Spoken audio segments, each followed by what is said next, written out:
Volto agora à visita dos últimos dias. Taufik devia nascer entre a raça minoritária do planeta, os povos de pele branca e pálida, nativos das áreas do norte.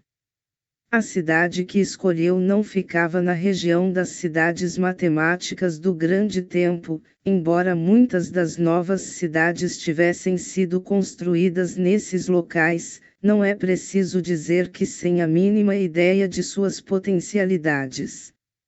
A zona não era das melhores. As terras baixas tinham sido pantanosas até pouco tempo atrás, quando o clima era úmido. O solo era ainda lamacento e com pouca energia. Nada, no local, funcionava como condutor das altas forças, embora tivesse sido sincronizado e usado, temporariamente é verdade, por nós para certos fins e em determinadas condições.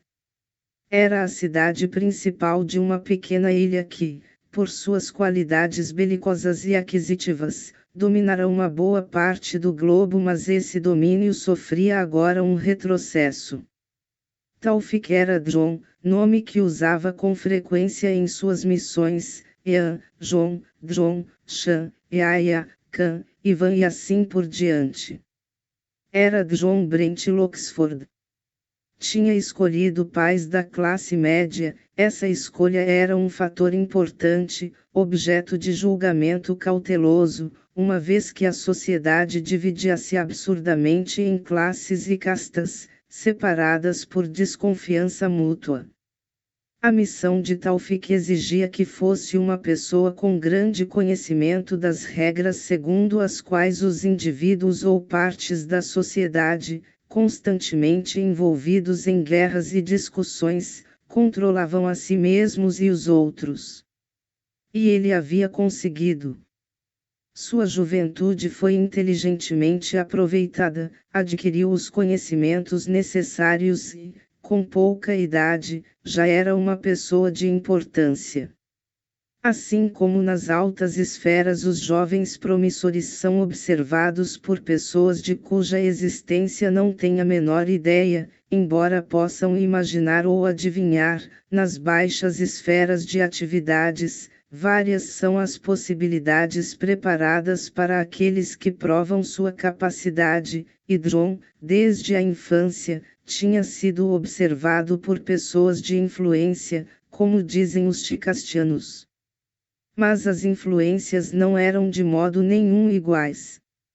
Nessa era corrupta e terrível, o jovem não podia evitar as pressões que procuravam afastá-lo do caminho do dever, e muito cedo, não tinha mais de 25 anos, sucumbiu.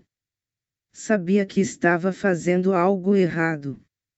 Os jovens às vezes têm momentos de clareza mental, que se tornam mais raros à medida que envelhecem.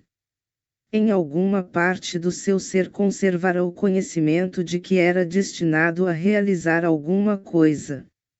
Sentia que era algo puro e imaculado, mas, com mais frequência e mais profundamente à medida que crescia, impraticável. A prova de que não sabia exatamente o que estava fazendo está na sua tendência para sorrir como quem se desculpa, em certos momentos, dizendo que não tinha sido capaz de resistir à tentação. Contudo, essas palavras nada tinham que ver com os costumes reconhecidos da sua sociedade, e por isso tinha de rir. O riso prestava homenagem a esses costumes e hábitos. Ele estava sendo ridículo, dizia sua risada, mas sempre se sentia constrangido com o que fazia, com as resoluções que tomava. Precisava estar em um determinado lugar, em um tempo determinado para desempenhar um papel que era essencial para o nosso manejo da crise que Shikasta enfrentava. Devia procurar uma posição, não apenas no sistema legal do seu país, mas uma posição de liderança em um dos sistemas dos países do norte que unificavam, ou tentavam unificar, aquela parte do hemisfério norte, que recentemente havia conquistado e espoliado uma boa parte do planeta e que, ultimamente, estava sempre em guerra. Ele tinha de se tornar uma pessoa honesta e digna de confiança nessa esfera. Naquela época de corrupção pessoal e pública, devia ser conhecido como incorruptível, indomável, desinteressado, franco.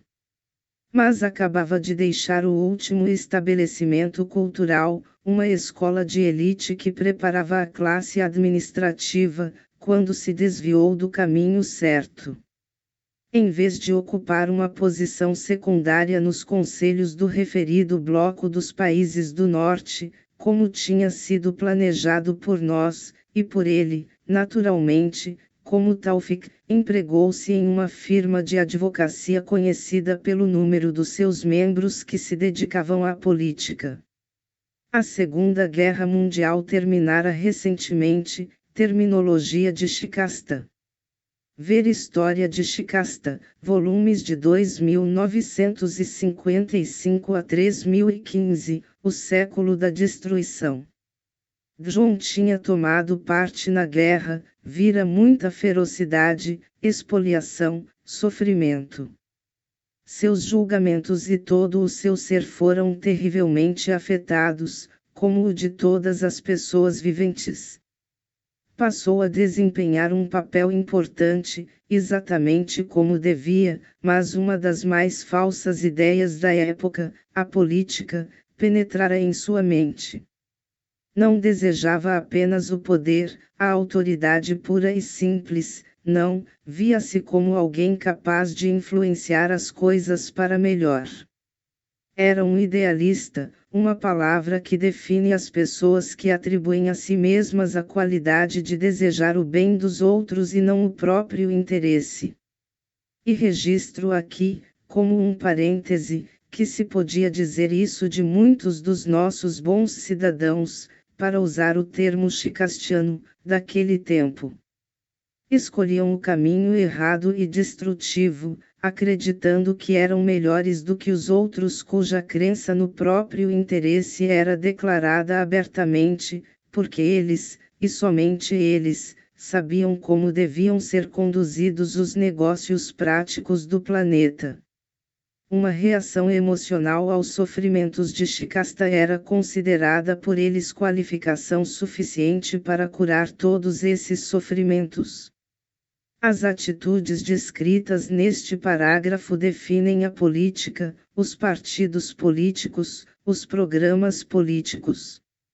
A maioria dos políticos eram incapazes de pensar em termos de interação, de intercâmbio de influências entre os vários partidos e seitas formando um todo, e muito menos em termos de nações como um todo. Não. Penetrar no pensamento político era penetrar em um ambiente de parcialidade deformante, uma condição de cegueira provocada pela aceitação de um único ponto de vista, o único certo. Quando um desses partidos ou seitas conquistava o poder, agia quase sempre como se só seu ponto de vista fosse possível e verdadeiro. O único bom. Quando John escolheu um partido foi motivado pelas ideias mais elevadas. Considerava-se um salvador, sonhava ser o líder de uma nação. A partir do momento em que se aliou ao grupo de advogados, conheceu poucas pessoas que pensavam de modo diferente. Em várias ocasiões os nossos agentes tentaram influenciá-lo, fazer com que se lembrasse, indiretamente é claro, mas sem resultado. O modo de ser que Taufik levara consigo até as fronteiras de Shikasta estava agora tão profundamente recalcado que raramente vinha à tona, em sonhos, ou em momentos de remorso e de pânico, cuja verdadeira causa não podia reconhecer. Tinha se desligado temporariamente. Se acontecesse, e essa era a opinião de Canopus, por algum processo no momento não evidente, de Taufik voltar a si, frases como essa eram comuns em Shikasta, pois muitas vezes pessoas praticamente perdidas para nós, pelo menos temporariamente, voltavam a si, viam a luz, e assim por diante, geralmente em virtude de um choque ou trauma, só então nos ocuparíamos dele novamente. Estávamos tão sobrecarregados, tão dispersos, e a situação do planeta era realmente desesperadora. Uma das minhas tarefas era observá-lo, avaliar seu estado presente e, se possível, administrar o processo de lembrança. Taufik estava com 50 e poucos anos, isto é, tinha passado a metade do tempo de vida dos Ticastianos.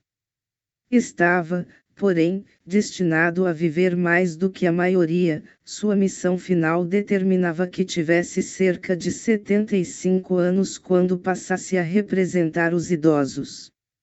Um representante respeitado, embora naquele momento fosse difícil imaginar como isso poderia ser feito.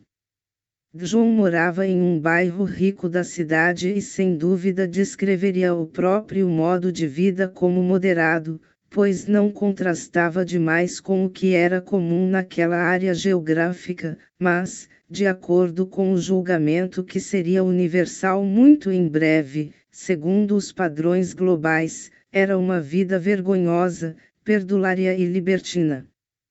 Tinha 2 famílias. A primeira mulher e os 4 filhos moravam em outra parte da cidade. Com a segunda tinha 2 filhos. As crianças eram cheias de vontades, mimadas e despreparadas para o que o futuro lhes reservava. As 2 mulheres tinham procurado apoiá-lo e as suas ambições. Ambas tinham por ele os sentimentos característicos de quem o conhecia intimamente. João sempre provocava nos outros extremos de aprovação ou desaprovação. Influenciava as pessoas. Mudava as suas vidas, para melhor ou para pior. Uma força interna poderosa, algo extremamente valioso, mas que tinha sido deturpado, fazia com que sua vida parecesse uma floresta devastada pelo fogo, o que também não era raro naquela época, tudo levado ao extremo, terra enegrecida, animais e vegetação destruídos, e então brotos novos e verdejantes surgindo, uma mudança nos padrões genéticos, potenciais de toda a espécie. Sua aparência era comum, cabelos escuros, olhos escuros, nos quais até mesmo agora eu imaginava ver os traços daqueles longínquos ancestrais, os gigantes. A pele clara, provavelmente herdada dos mutantes genéticos dos gigantes. Seu corpo forte e repleto de energia fazia-me lembrar os nativos. Mas, naturalmente, agora a mistura era muito variada, graças às experiências de Sirius, dos espiões de Shamat e outros. Como todos os que se dedicavam à vida pública naquele período, tinha 2 personalidades, a pública e a privada. Isso porque não devia, como político, dizer verdades às pessoas que representava. Eram essenciais alguns traços de personalidade, força de persuasão, energia, encanto pessoal. E era necessário fazer uso de métodos que em outros tempos, em outros planetas, em outros lugares, seriam considerados falsidade, mentira, até mesmo crime. As qualidades admiradas nos servidores públicos de Shikasta eram quase invariavelmente as mais superficiais e irrelevantes que se podem imaginar, e só poderiam ser aceitas em uma época de falsidade e degradação total. Isso era válido para todas as seitas, grupos e partidos, pois uma das coisas notáveis dessa época era a semelhança que existia entre eles, enquanto usavam a melhor parte de suas energias denunciando e criticando as diferenças que imaginavam existir. João, aos 40 anos, era uma figura nacional. Isso porque ocupava certas posições, e não por ter competência acima da média ou por compreender melhor os problemas públicos, de acordo com o ponto de vista local, naturalmente. Era prejudicado pela sua divisão de personalidade. Suas qualidades mais íntimas faziam-no desprezar o que era. Sabia da existência de qualidades muito melhores do que as que punha em uso, mas não sabia quais eram. Esse descontentamento íntimo o levava a beber demais e a crises de auto-recriminação e ceticismo. Não era respeitado por aquilo que realmente importava, e sabia disso. Era apenas mais um entre centenas ou milhares de políticos do globo, de quem nada mais era esperado, certamente não pelo povo que deviam representar. Esse povo trabalhava, lutava, cometia crimes para levar seus representantes ao poder, mas depois disso não se considerava responsável por essa escolha. Pois uma característica talvez predominante dos habitantes desse planeta era o fato de as suas mentes imperfeitas lhes permitirem defender ativamente, até mesmo usando a força ou a violência, opiniões e ideias que, pouco tempo depois, anos, um mês, às vezes minutos, repudiavam. Na época em que localizei John e me coloquei em posição, naturalmente bem disfarçado na Zona 6, de observar o bastante para chegar a conclusões e influenciá-lo, se possível, ele atravessava um período de grande atividade emocional. Precisava tomar decisões importantes. Interiormente sabia que enfrentava uma nova crise. A facção política que representava não estava no poder. Desde a Segunda Guerra Mundial, ou, como dizemos, a segunda fase intensiva da guerra do século XX, seu partido estivera no poder e fora dele várias vezes, portanto não era isso que o preocupava agora. Sofria certa pressão, indireta, da nossa parte, para voltar ao antigo escritório de advocacia e dedicar-se ativamente à construção de um tipo de reputação com bases mais sólidas entre as pessoas que trabalhavam no mesmo ramo. Se fizesse isso, teria tempo ainda para ser designado para algum caso útil. A outra opção era entrar para o Conselho do Bloco dos Países do Norte. Mas esta era uma posição muito elevada e Taufik não tinha capacidade para manter-se nela e sabíamos que não era exatamente o lugar certo para ir em defesa das raças brancas quando estivessem ameaçadas de extinção. Taufik não tinha as qualidades necessárias.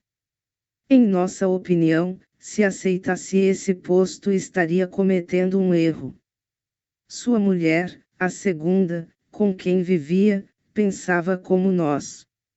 Ela previa o que poderia acontecer.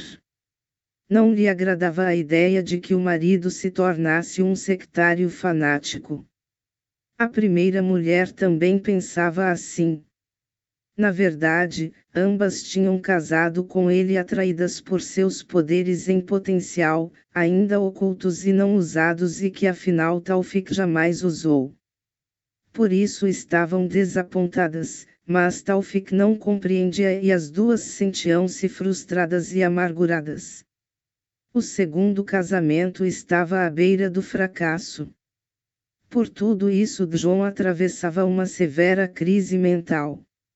Seu lar era um torvelinho de emoções e conflitos. Ver História de Shikasta, volume 3012, Instabilidade mental durante o século da destruição. Seção 5. Figuras públicas. Era o segundo colapso que sofria e tinha estado em tratamento prolongado. Na verdade, a maioria dos políticos daquela época precisava sempre de apoio psiquiátrico por causa da natureza das suas preocupações, uma irrealidade no próprio âmago das suas tomadas de decisão, raciocínio, ação. Eu o observei por vários dias. Estava em um grande quarto na parte superior de sua casa, um lugar isolado onde trabalhava e onde a família não podia entrar. Por estar sozinho, o desagradável charme do seu eu público não estava em uso. Caminhava de um lado para o outro, o cabelo despenteado, a disposição exata dos cabelos naquela época era muito importante, os olhos vermelhos e vagos. Estava bebendo há semanas.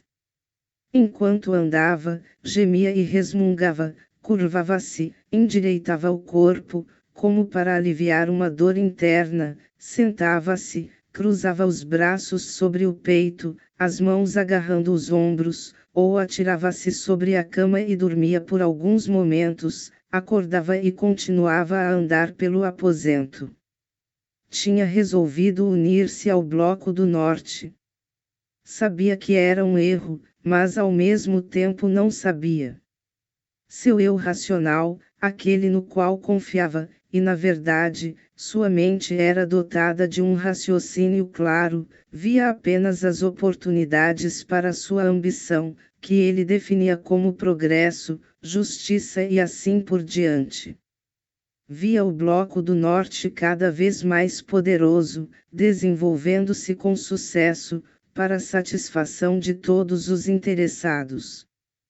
Contudo, o colapso geral da ordem mundial era evidente para todos. Era óbvio também que os problemas não seriam resolvidos pelos políticos partidários da época, algumas minorias, bastante influentes, apresentavam pontos de vista alternativos, e John ou Taufik sentia-se atraído por eles, contudo estava comprometido com padrões de princípios partidários, e estaria, enquanto fosse político. E não queria a destruição do seu casamento. Também não queria desapontar seus 2 filhos, como tinha desapontado os do primeiro casamento, temia sua prole, como as pessoas da época tendiam a temer. Mas falaremos disso mais tarde.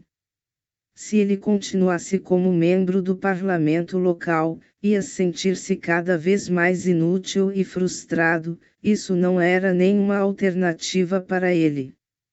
E então, saltando da cama no aposento em desordem, ou deitando-se, ou balançando o corpo, ou andando de lá para cá, visualizava a outra possibilidade, voltar para seu escritório de advocacia e esperar as oportunidades para ser útil de um modo que podia facilmente prever. Era extraordinário como esse prospecto parecia atraente, contudo, nada havia nele para alimentar sua ambição, estaria saindo do palco iluminado da política nacional, abandonando os campos mais vastos que se abriam à sua frente. Contudo, não podia evitar que sua vontade pendesse para o que tinha sido planejado para ele, e por ele, antes de entrar em Shikasta. Nesse momento fiz minha intervenção. A noite ia em meio. Tudo estava quieto na rua agradável e protegida. O ruído das máquinas com que eles conviviam tinha parado. Nenhum som na casa. Havia apenas um ponto de luz em um canto do quarto. Seus olhos voltavam-se constantemente para ele, estava em estado de semi-transe, pela fadiga e pelo álcool. Taufik, eu disse, Taufik, você se lembra? Tente se lembrar. Era uma mensagem mental, naturalmente. Ele não se moveu, mas ficou tenso e voltou a si, como se procurasse ouvir alguma coisa. Os olhos estavam alerta.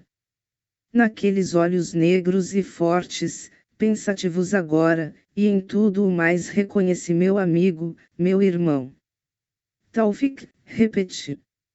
O que você está pensando agora é certo. Continue. Faça. Aia. Não é muito tarde ainda. Você tomou o caminho errado quando entrou para a política. Não era para você. Não piore as coisas. continuou imóvel. Escutava, com cada átomo do seu ser. Afinal, virou a cabeça cautelosamente, e percebi que ele esperava ver alguma coisa, ou alguém nas sombras do quarto. Lembrava-se vagamente de mim. Mas não viu nada, olhou para todos os lados, procurando nos cantos, nos lugares mais escuros. Não estava com medo. Mas estava chocado. A intervenção das minhas palavras em sua mente, que se debatia em um torvelinho de quase demência, era demais para ele. Ergueu-se de um salto, atirou-se na cama e adormeceu imediatamente. Sonhou. Forneci o material para o sonho. Ele e eu estávamos na sala de projeção do prédio de demonstração planetária, em Canopus. Víamos cenas de Shikasta, cenas recentes, aqueles milhões e milhões de novos habitantes, pobres selvagens, agora, com escasso tempo de vida, com a substância do sentimento de comunhão tão limitada e compartilhada por tantos, uma cota mínima para cada indivíduo, uma pequena gota de sentimento verdadeiro, ficamos emocionados com o destino dos Shikastianos, incapazes de ajudarem a si mesmos, enquanto lutavam, odiavam, roubavam e morriam à míngua. Nós dois tínhamos conhecido Shikasta em outro tempo, Taufik mais do que eu e mais recentemente. Estávamos juntos na sala de projeção, porque lhe tinham pedido que fizesse essa viagem, desempenhasse essa tarefa. Ele nem pensava em recusar. Não recusamos esses pedidos. Ou, pelo menos, alguns de nós não recusavam. Ver História de Canopus, volume 1.752.357, 17523557, desacordo sobre atuação em Shikasta, antiga Ruanda. Sumário. Mas era como se estivessem lhe pedindo que se transformasse em um lunático, doido, demente, colocado em uma jaula de selvagens assassinos. Taufik concordou imediatamente. Assim como eu concordei, logo depois, quando se tornou evidente que ele tinha falhado. Estava completamente imóvel no sofá. Moveu-se, sonhando, e o reconhecimento quase chegou à superfície, mas voltou à imobilidade, exausto. Sonhou com uma paisagem nua, montanhas coloridas, um céu brilhante, tudo muito belo e atraente, mas, visto de perto, apenas um imenso deserto. Cidades haviam morrido ali, transformadas em areia venenosa. A fome, a morte, a doença assolavam aquelas planícies. Sob a face da beleza ocultava-se o rosto sombrio da morte, contudo, estava repleta com emoções, desejos e falsa necessidade, emanados da Zona 6, e que provocavam esse pesadelo. Ele acordou de súbito, gemendo e murmurando, e levantou-se para tomar água. Tomou um copo depois do outro, jogou água no rosto e recomeçou a andar pelo quarto. Estava sóbrio agora, mas muito doente. Uma decisão precisava ser tomada.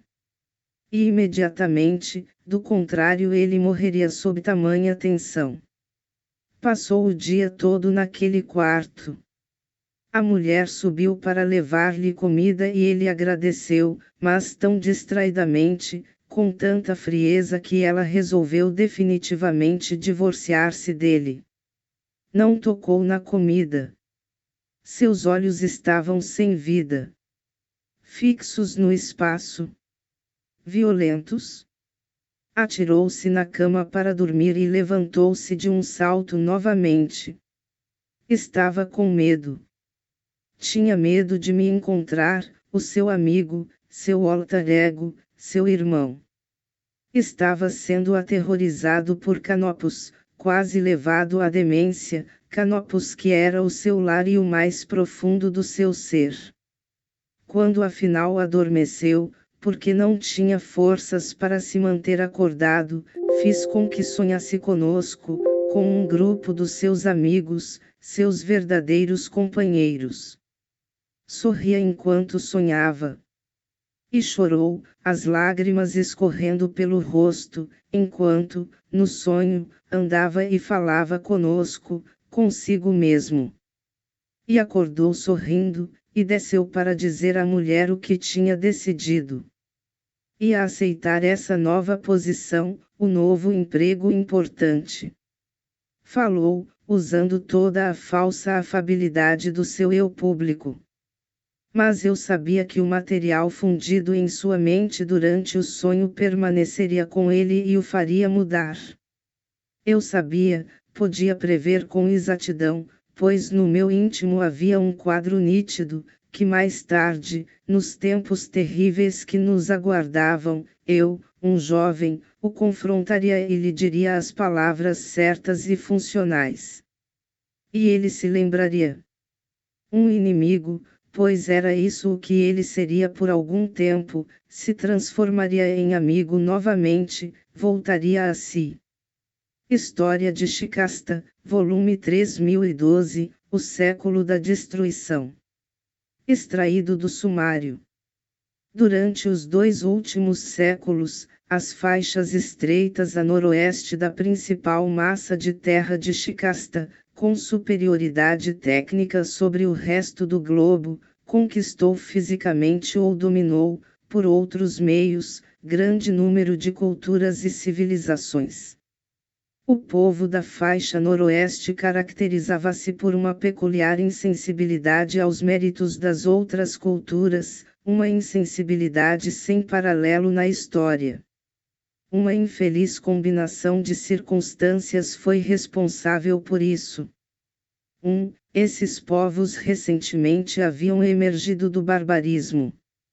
2. As classes superiores desfrutavam grandes riquezas, mas nunca desenvolveram qualquer grau de responsabilidade pelas classes inferiores, portanto toda a área, embora desmedidamente mais rica do que a maior parte do globo, distinguia-se por contrastes de extrema riqueza e extrema pobreza.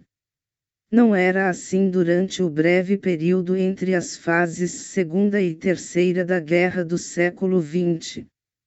Ver volume 3009, Economias da Riqueza. 3. A religião local era materialista.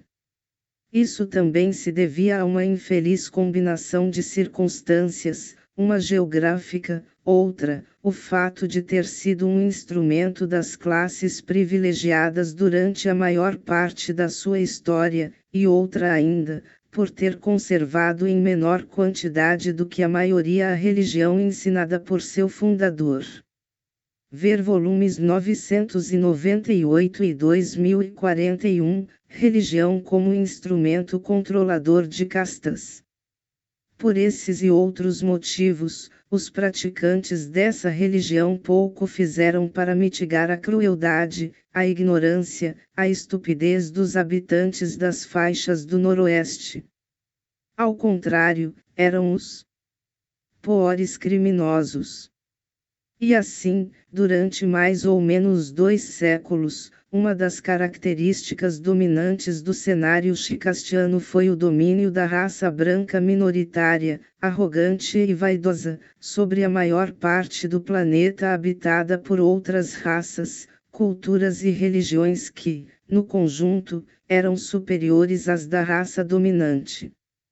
Esses brancos do Noroeste agiam como a maioria dos conquistadores da história, destruindo o que conquistavam, mas eram mais hábeis na capacidade de persuadir a si próprios de que tudo o que faziam era para o bem dos povos conquistados.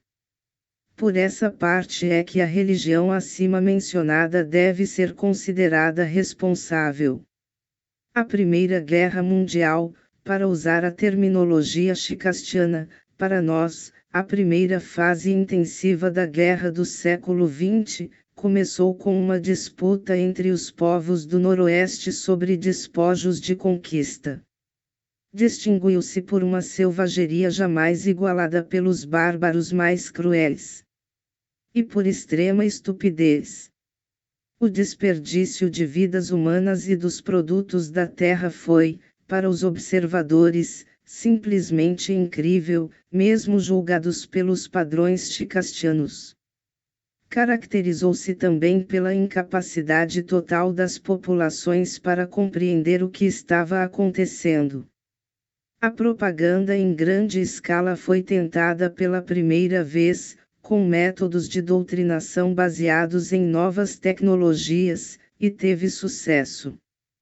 Para os infelizes que tiveram de dar a vida e as propriedades, ou, na melhor das hipóteses, a saúde, para essa guerra, as explicações não tinham relação alguma com os fatos reais, e embora não seja raro o fato de um grupo local ou uma cultura empenhado em uma guerra aceitar ideias que favorecem seus interesses, nunca na história de Shikasta, ou de outro planeta qualquer, exceto dos planetas do grupo de Putchora, a mentira foi usada em tão grande escala.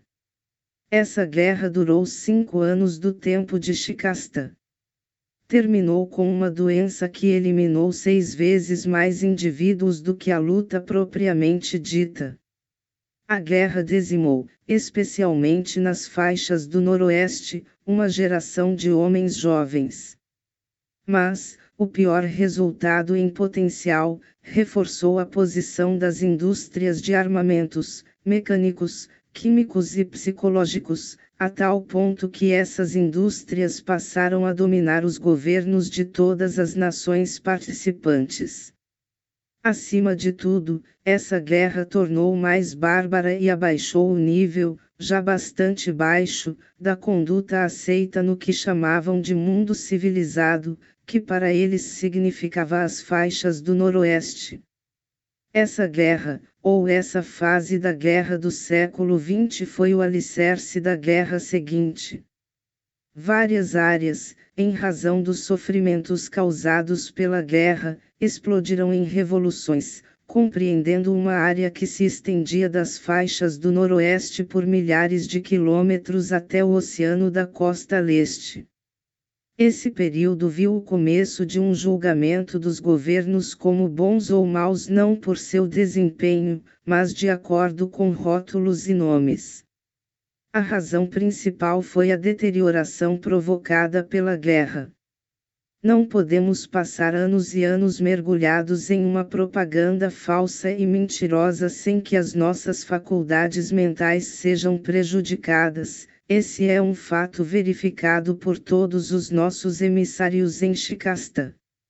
Seus processos mentais, que não eram excepcionais por motivos alheios à sua vontade, foram rapidamente pervertidos pelo novo uso que faziam deles. O período compreendido entre o fim da Primeira Guerra Mundial e o começo da segunda fase intensiva foi marcado por várias guerras menores, algumas tendo como finalidade experimentar o poder das novas armas que seriam em breve usadas em escala maciça. Como resultado do sofrimento extremo provocado pela punição imposta aos vencidos da Primeira Guerra Mundial, surgiu entre eles uma ditadura, o que podia ser facilmente previsto. O continente isolado do norte, recentemente conquistado por imigrantes das faixas do Noroeste, e conquistado com a habitual brutalidade, estava a caminho de se tornar uma grande potência, enquanto as várias áreas nacionais das faixas do Noroeste, enfraquecidas pela guerra, estavam em desvantagem. A exploração frenética das áreas colonizadas, especialmente no continente e do sul, foi intensificada para compensar os danos da guerra. Como resultado, as populações nativas, exploradas e oprimidas além do que podiam suportar, começaram a organizar movimentos de resistência de todos os tipos. As duas grandes ditaduras estabeleceram-se com excepcional crueldade. Ambas disseminaram ideologias baseadas na supressão e opressão de populações inteiras, seitas, opiniões, religiões e culturas locais de vários tipos. Ambas usaram a tortura em grande escala. Ambas tinham seguidores no mundo todo, e essas ditaduras e seus seguidores eram inimigos entre si, como se fossem totalmente diversas, desprezando-se e combatendo entre si, enquanto agiam de modo exatamente igual. O lapso de tempo entre o fim da Primeira Guerra Mundial e o começo da Segunda foi de 20 anos. Neste ponto precisamos acentuar que a maioria dos habitantes de Shikasta não tinha consciência de estar vivendo o período que seria conhecido como a Guerra dos 100 Anos, no século que levaria o planeta à destruição quase total. Queremos enfatizar esse fato porque é quase impossível para povos com mentes perfeitas, os que têm a sorte de viver, e nunca nos devemos esquecer de que é uma questão de sorte, com os benefícios da substância do sentimento de comunhão, é quase impossível, frisamos, para esses povos compreender o processo mental dos shikastianos.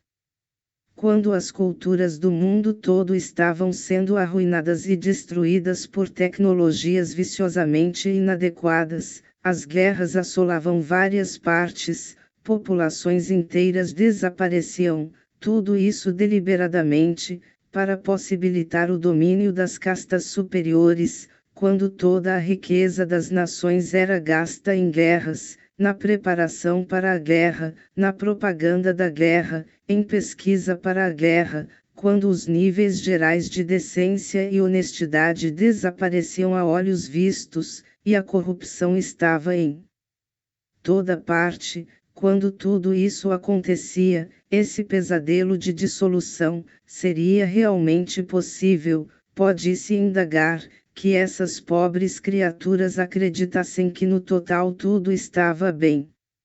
A resposta é, sim. Especialmente, é claro, os que tinham riqueza e conforto, uma minoria, mas, até mesmo aqueles milhões, bilhões, aquele número sempre crescente dos que não tinham alimentos, agasalhos ou amigos, para eles também era possível viver de uma parca refeição à outra, de um momento de calor ao outro. Os que sentiam a necessidade de fazer alguma coisa geralmente eram instrumentos de ideologias, todas iguais no desempenho, mas tão diferentes na própria definição. Esses, os ativos, corriam de um lado para o outro como meu infeliz amigo Taufik, fazendo discursos, falando, ocupados com processos intermináveis que envolviam grupos que se formavam para trocar informações e declarar suas boas intenções, e sempre em nome das massas, daquelas populações desesperadas e atônitas que sabiam que tudo estava errado mas acreditavam que de algum modo, em algum lugar, as coisas se arrumariam. Não é exagero dizer que em um país devastado pela guerra, reduzido a ruínas, envenenado, sua paisagem escurecida e calcinada sob céus baixos e enfumaçados, um shikastiano era capaz de fazer um abrigo de tijolos quebrados e fragmentos de metal, cozinhar ratos e tomar água de uma poça, que naturalmente tinha gosto de óleo e dizer, bem, afinal de contas, não é tão mal. A Segunda Guerra Mundial durou 5 anos e foi incomparavelmente pior do que a primeira, em todos os aspectos. Todas as características da primeira estavam presentes na segunda, desenvolvidas. O desperdício de vidas humanas transformou-se em extermínio em massa das populações civis. Cidades foram totalmente destruídas. A agricultura foi arruinada em muitas áreas. E mais uma vez as indústrias de armamentos florescerão, o que as estabeleceu afinal como os verdadeiros dominadores de todas as áreas geográficas. Acima de tudo, os piores ferimentos foram infligidos à própria substância, no mais íntimo das mentes do povo. A propaganda de todos os grupos era totalmente inescrupulosa, viciada, mentindo e vencendo a si própria, porque a longo prazo as pessoas não podiam mais acreditar na verdade, quando a encontravam. Sob as ditaduras, mentiras e propaganda eram o governo.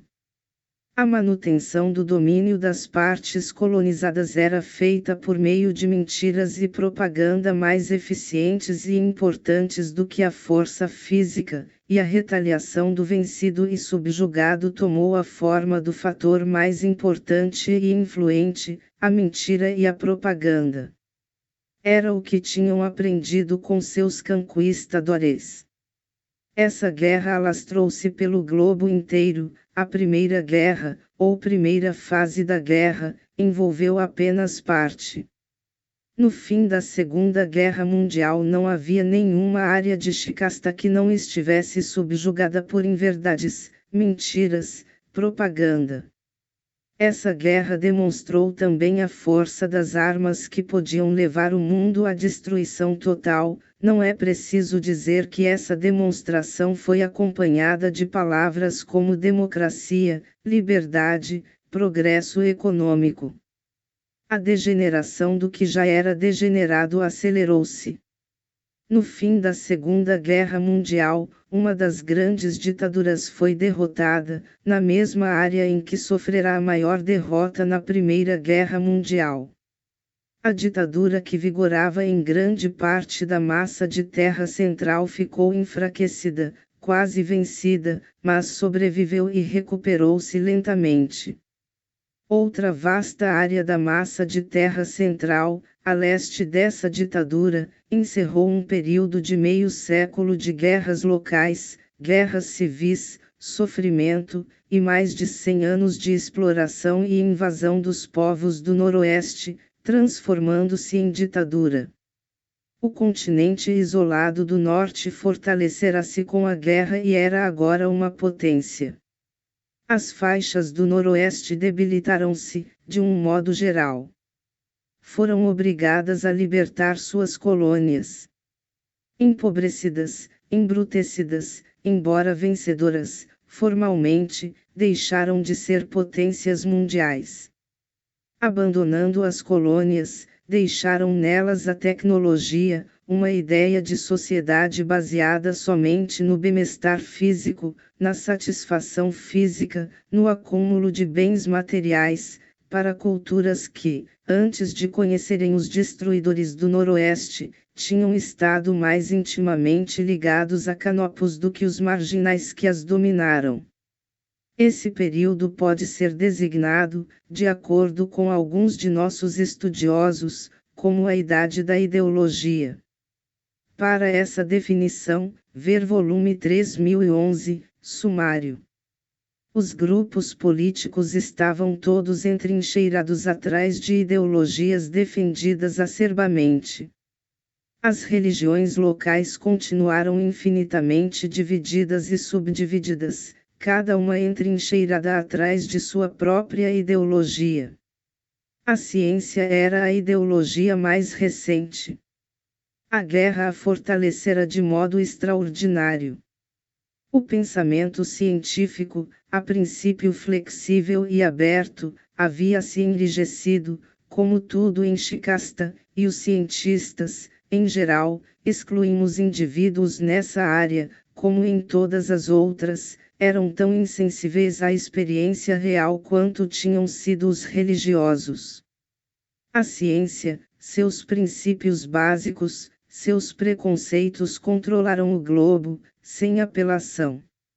Assim como os indivíduos partidários das nossas tendências, da nossa inclinação para a verdade, os nossos cidadãos foram obrigados a viver sob o poder e a ameaça de religiões capazes de recorrer a qualquer ato violento para defender seus dogmas, assim também agora, indivíduos com inclinações e necessidades diferentes das que eram toleradas pela ciência precisavam viver prudentemente para não ofender a intolerância da classe científica governante, a serviço dos governos nacionais e, portanto, da guerra, uma classe governante invisível que obedecia aos que faziam a guerra. As indústrias que fabricavam armamentos, os exércitos, os cientistas que os serviam, não podiam ser atacados facilmente, pois quadro oficial do governo do globo não os incluía formalmente. Esse era o quadro real. Jamais houve em nenhum lugar uma casta governante tão totalitária, tão completamente difundida, tão poderosa, e, ainda assim, os cidadãos de Shikasta mal percebiam isso, e continuavam a repetir os slogans enquanto esperavam pelo holocausto de suas vidas. Continuaram, sem perceber o que os seus governos estavam fazendo, até o fim. Cada grupo nacional criava indústrias, armas, horrores de toda espécie, dos quais o povo não tinha conhecimento. Se algumas dessas armas eram vistas de relance e por acaso, o governo negava a sua existência. Ver História de Shikasta, volumes 3013, 3014 e o capítulo 9 deste volume, o uso da Lua como base militar. Havia pesquisadores do espaço, armas espaciais, exploração de planetas, o uso de planetas, rivalidades sobre a sua lua, que não eram do conhecimento da população.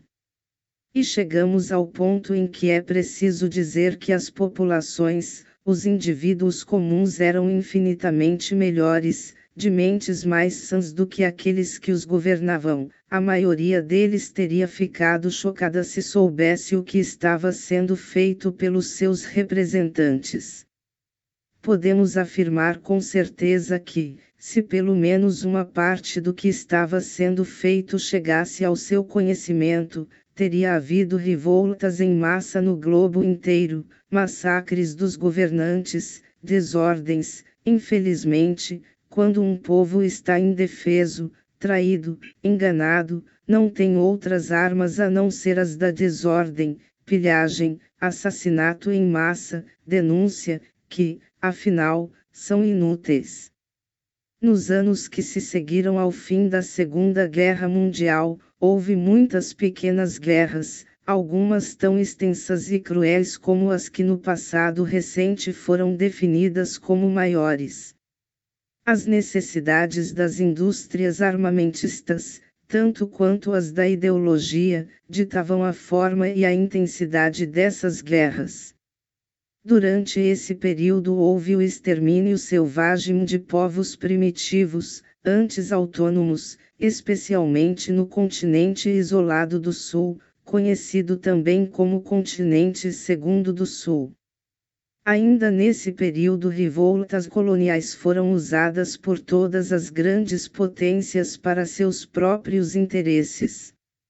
Os métodos da guerra psicológica e o controle das populações civis desenvolveram-se a um nível incalculável. Aqui tentaremos acentuar outro ponto que nossas mentes quase não conseguem compreender. Quando terminava uma guerra, ou uma fase da guerra, com sua imersão no barbarismo, na selvageria, na degradação, quase todos os shikastianos conseguiam realizar uma espécie de realinhamento mental que os fazia esquecer. Isso não significa que as guerras não fossem ídolos, objetos de piedosos exercícios mentais de toda espécie. Heroísmo, fugas, atos de bravura do tipo local e limitado eram elevados a preocupações nacionais, o que os transformava em uma religião. Mas esse fato não só não ajudava, como evitava a compreensão do quanto as estruturas culturais tinham sido atacadas e destruídas. Depois de cada guerra era visível uma queda para o barbarismo, mas, aparentemente, causa e efeito não eram ligadas em suas mentes. Depois da Segunda Guerra Mundial, nas faixas do Noroeste e no continente isolado do Norte era evidente a corrupção e o baixo nível da vida pública. As duas guerras menores, conduzidas pelo continente isolado do Norte, reduziram suas agências governamentais, mesmo as que eram visíveis e apresentadas à inspeção do povo, a um escândalo público. Líderes nacionais foram assassinados. O suborno, a pilhagem, o roubo, do alto das pirâmides do poder até sua base, tornarão-se a norma. As pessoas aprendiam a viver apenas para o próprio sucesso e para a aquisição de bens materiais. O consumo de alimentos, bebidas, todas as facilidades possíveis, eram embutidos na estrutura econômica de todas as sociedades. Volume 3009, Economia da Riqueza. Ainda assim, esses sintomas repulsivos da decomposição não eram vistos como consequências das guerras que governavam suas vidas. Durante todo o século da destruição houve algumas reversões, tratados entre nações que tinham estado em guerra, de modo que voltaram suas hostilidades contra nações que há pouco eram suas aliadas, tratados secretos entre nações ainda em guerra, inimigos e aliados constantemente mudando de posição, provando que o fator governo estava precisando da guerra pela guerra. Durante esse período, todas as principais cidades do hemisfério norte viveram dentro de um círculo de terror, cada uma delas tinha pelo menos 30 armas mortais apontadas em sua direção, armas que, em segundos, reduziriam seus habitantes a um monte de cinzas, apontadas de satélites artificiais, dirigidas por submarinos colocados a uma distância imensa. Estes eram controlados por máquinas que todos sabiam não ser infalíveis, e todos sabiam que mais de uma vez a destruição de cidades e de áreas tinha sido evitada por milagre. Mas as populações jamais foram informadas de quantas vezes aconteceram esses milagres, acidentes quase letais entre as máquinas colocadas no céu, colisões entre as máquinas que estavam sob os oceanos, armas que deixaram de se soltar das bases. Observar o planeta de fora era ver uma espécie totalmente insana. Em grandes partes do hemisfério norte o padrão de vida era semelhante ao dos imperadores e suas cortes. Especialmente no continente isolado do norte, a riqueza era um verdadeiro escândalo, até mesmo para alguns dos seus cidadãos. Os pobres viviam como tinham vivido os ricos em épocas passadas. O continente estava repleto de lixo, de despojos do resto do mundo. Ao redor de cada cidade, vila ou até mesmo pequenos povoados no deserto, erguiam-se montes de refúgio de objetos e alimentos que em outras partes do globo, menos favorecidas, significariam a diferença entre a vida e a morte para milhões de pessoas. Os visitantes desse continente ficavam maravilhados, mas com aquilo que o povo era ensinado a considerar como seu de direito. Essa cultura dominante determinou o modo de vida e a cultura da maior parte de Shikasta. Pois, independentemente do rótulo ideológico de cada área nacional, todos tinham em comum a ideia de que a tecnologia era a chave de todo o bem, e que o bem era o aumento da riqueza material, do ganho, do conforto, do prazer. Os objetivos reais da vida, há tanto tempo pervertidos, conservados por nós com tanta dificuldade, mantidos a tanto custo, foram esquecidos, eram ridicularizados por aqueles que chegavam a ouvir falar deles, pois algumas insinuações distorcidas da verdade permaneciam ainda em algumas religiões. E durante todo esse tempo a terra estava sendo pilhada e despojada. Os minerais eram arrancados do solo, os combustíveis desperdiçados, as terras esgotadas por uma agricultura de pouca visão, os animais e plantas massacrados e destruídos, os mares poluídos com sujeira e venenos, a atmosfera corrompida, e sempre, em todo o tempo, as máquinas da propaganda martelavam: mais, bebam mais, comam mais, consumam mais, joguem fora mais, como uma mania frenética. Eram criaturas enlouquecidas, e as fracas vozes que se erguiam em protesto não eram suficientes para interromper o processo posto a funcionar e que era sustentado pela ganância. Pela falta da substância do sentimento de comunhão. Entretanto, os muito ricos do hemisfério norte não estavam distribuídos igualmente entre sua população, e as classes menos favorecidas cada vez mais se erguiam em rebelião. O continente isolado do norte e as áreas das faixas do noroeste também incluíam um grande número de povos de pele escura, que tinham sido levados originalmente para fazer os trabalhos desprezados pelos brancos e que eram mão de obra barata, e, embora até certo ponto eles tenham conseguido chegar a uma certa afluência, podia-se dizer, olhando para Shikasta, que os homens de pele branca estavam bem, e os de pele escura eram pobres. E naturalmente isso era dito em voz cada vez mais alta pelos de pele escura, que odiavam os exploradores de pele clara como conquistadores talvez nunca tenham sido odiados. No interior de cada área nacional, norte e sul, leste e oeste, o descontentamento crescia.